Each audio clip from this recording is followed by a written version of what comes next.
ये कहानी एक ऐसे बच्चे के बारे में है जो अपनी ही मेड के साथ दिन रात घपाघप करते रहता है, यहाँ तक कि अपने बर्थडे के दिन भी नहीं छोड़ता। आगे उन दोनों के बीच में क्या होगा वो हम आज की इस एक्सप्लेनेशन में देखने वाले हैं। मैं आज जिस मूवी को एक्सप्लेन करने वाली हूँ इस मूवी का नाम है द मेड और ये मूवी 2014 में रिलीज हुई थी। मूवी के स्टार्टिंग में हम जैक को देखते हैं जो की एक स्कूल स्टूडेंट है और जैक के मॉम की डेथ कुछ समय पहले हो गई थी, जिसके बाद उसके डैड ने दूसरी शादी कर ली थी। अभी जैक अपने डैड के पास बर्थडे सेलिब्रेट करने के लिए जा रहा था। जब जैक के पापा ने दूसरी शादी की थी तब से जैक उनसे नफरत करने लगा था। उसके बाद जैक अपने डैड के पास पहुंच जाता है और वो कमरे में जाके स्मोक करने लगता है। तभी जैक को बाहर एक लड़की दिखाई देती है और उसे देखने के बाद वो उसकी तरफ अट्रैक्ट होने लगता है। तब जैक नीचे गार्डन में जाता है और वो उसे देखने लगता है। तभी जैक के पापा उसके पास आते हैं और वो उसे बताते हैं कि इसका नाम मारिया है और ये हमारी मेड है। उसे देखने के बाद जैक के दिल में एक ही गाना बज रहा था।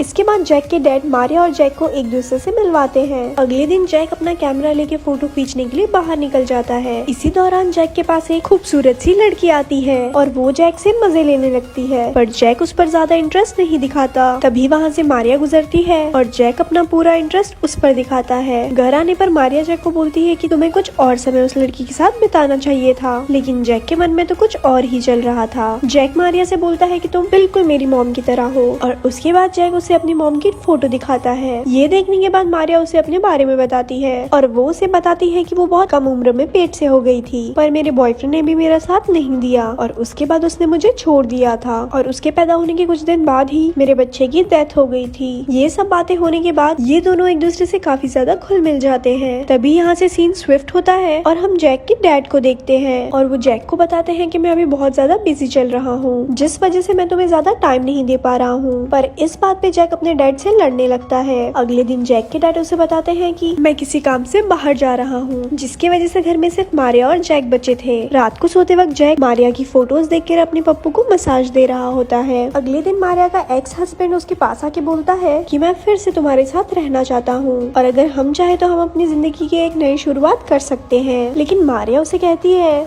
चल बोजड़ी के।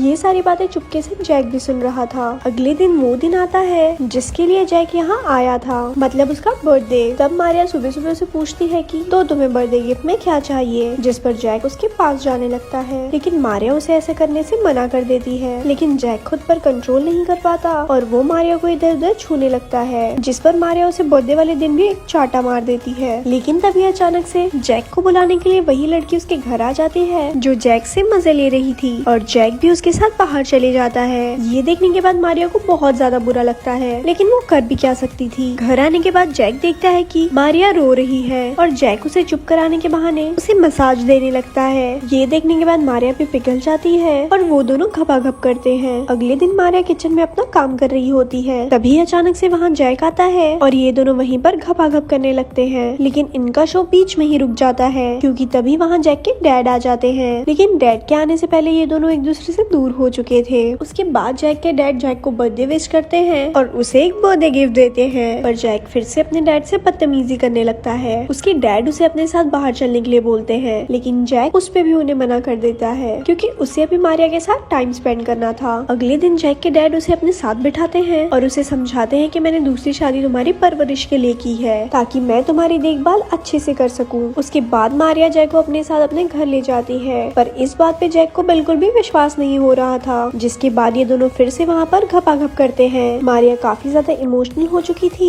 इसीलिए ये दोनों बार बार घपाघप करते हैं और मारिया जैक को समझाती है कि तुम्हें अपने पापा से ऐसे बिहेव नहीं करना चाहिए। उसके बाद जब जैक घर आता है तो वो बहुत ज्यादा खुश था और उसे खुश देखकर उसके डैड भी बहुत ज्यादा खुश होते हैं। अगले दिन जैक को यहाँ आए हुए बहुत दिन हो चुका था और वो यहाँ से वापस जाने की तैयारी करने लगता है और वो अपने डैड का गिफ्ट भी अपने साथ रख लेता है। जैक को वहाँ से जाता देख उसके डैड उसे गले से लगा लेते हैं और ये देख के मारिया भी बहुत ज्यादा खुश होती है क्योंकि ये सब कुछ मारिया की वजह से ही हो पाया था। उसके बाद मारिया भी अपनी मॉम के पास जाती है और वो अपनी मॉम से बताती है कि मैं पेट से हूँ, जिस बात से उसकी मॉम ज्यादा खुश नहीं होती। लेकिन मारिया इस बात से बहुत ज्यादा खुश थी और मारिया के पेट में जैक का ही बच्चा था। और इसके बाद ये मूवी यहीं पर खत्म हो जाती है। ऐसे ही और स्टोरीज सुनने के लिए हमारे पेज को लाइक करें। धन्यवाद।